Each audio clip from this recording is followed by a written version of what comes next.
Pattern को change कर दिया है class 10th and class 12th के लिए, जिसको काउंसिल हम लोग कहते हैं। सीआईएससी काउंसिल ने बहुत हद तक अपने आप को अपडेट किया है इस 2024 के इन्वायरमेंट को लेकर या बाकी सारे पैटर्न को लेकर जो आप स्क्रीन पर इस समय देख रहे हैं। और ये 2019 ऑनवर्ड जो दिखा रहा है, जिनमें कि साफ साफ बताता है कि यहाँ पर जो भी एग्जामिनर चेंज किए थे अपने पैटर्न को, उसमें भी 2024 में अपडेट किया गया है। 2024 में सीआईएससी ने लेटर राइटिंग के साथ साथ प्रपोजल राइटिंग आईएससी को चेंज किया है।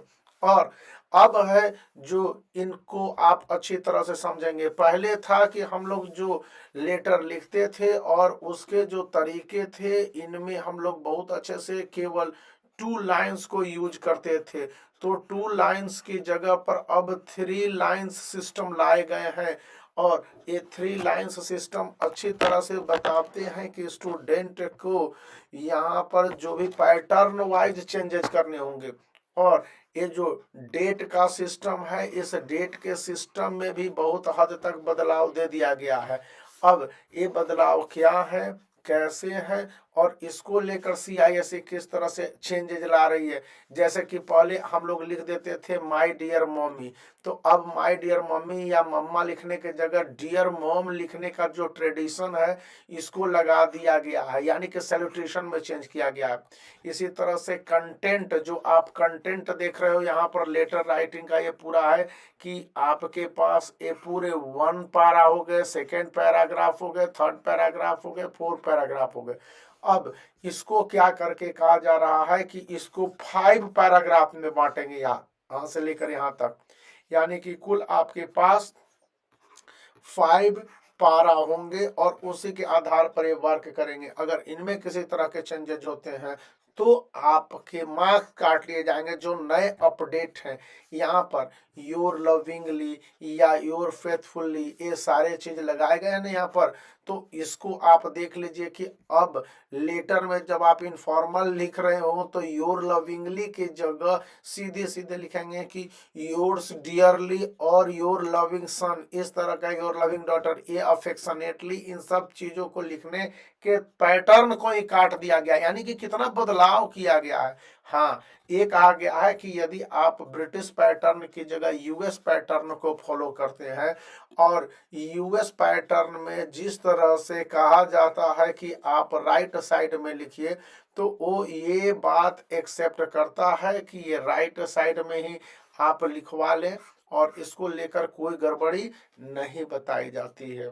फिर आप आगे बढ़ते हैं तो यहाँ पर भी देख लीजिए, पारा 1 है, पारा 2 है, पारा 3 है, पारा 4 है, यानी 4 पैराग्राफ। लेकिन अब इसको 5 पैराग्राफ में बांटने के सीधे सीधे सिस्टम डाल दिए गए हैं।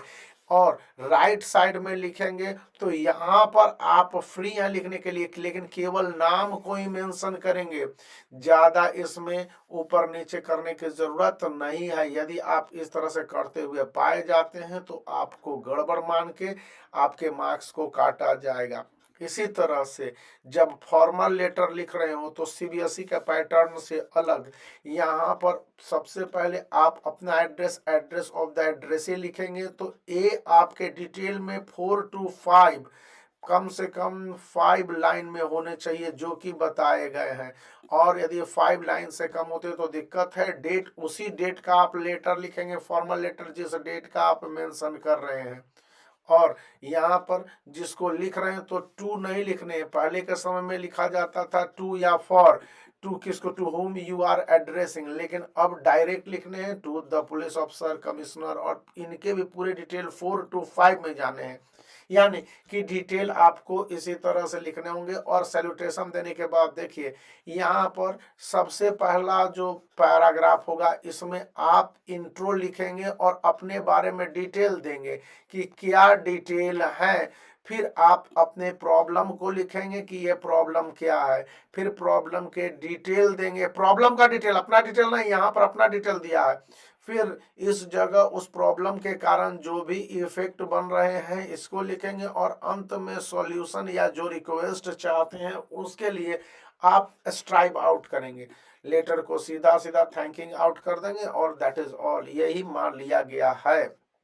और इसमें किसी तरह के कोई गड़बड़ी नहीं होंगे, और ये एक पैटर्न है, इसको आप इस रूप में भी लिख सकते हैं।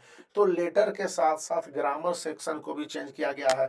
और इसी के साथ आपको फ्री टेस्ट सेशन का लिंक दे दूंगा, जिसको कि आप वीडियो के डिस्क्रिप्शन में देख सकते हैं, और उस हिसाब से अपने आप को स्ट्राइप कर सकते हैं। तो वीडियो को लाइक कर दीजिए, चैनल को शेयर कर दीजिए, और सब्सक्राइब करना याद रखिए।